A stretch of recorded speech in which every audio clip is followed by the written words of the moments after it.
মাজুলী গড়মূৰ আৰক্ষী থানাত দুৰ্বৃত্তই গাড়ী জ্বলোৱাৰ তথ্য উদ্ধাৰৰ বাবে মাজুলীত ফৰেনচিকৰ বিশেষজ্ঞৰ দল।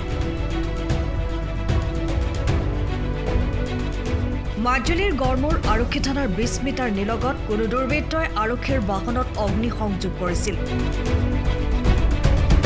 এই ঘটনাৰ তদন্তৰ বাবে মাজুলীত উপস্থিত হয় ফৰেনচিকৰ দল।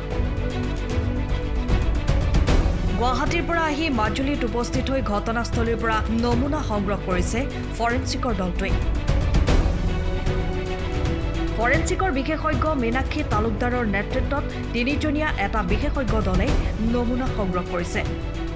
এসপ্তাহৰ ভিতৰত দলে তদন্ত প্ৰতিবেদন দাখিল কৰিব মাজুলী আৰক্ষীক।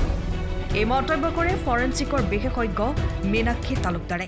ইয়াতে চাই পেলাই যিখিনি বস্তু অকণমান সন্দেহজনক আছে যে এইখিনি কালেক্ট কৰিলে কিবা এটা পোৱা যাব, সেইখিনি কালেক্ট কৰি পঠিয়াই দিব দিছোঁ। তাৰপিছত আমাৰ পৰীক্ষাগাৰত পৰীক্ষা নিৰীক্ষা কৰা হ'ব।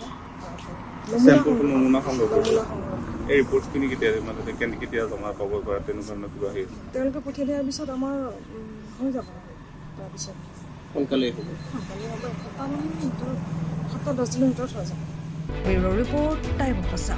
সময়ৰ খবৰ সময়ত পাবলৈ ফ'ল' কৰক টাইম অফ আছা।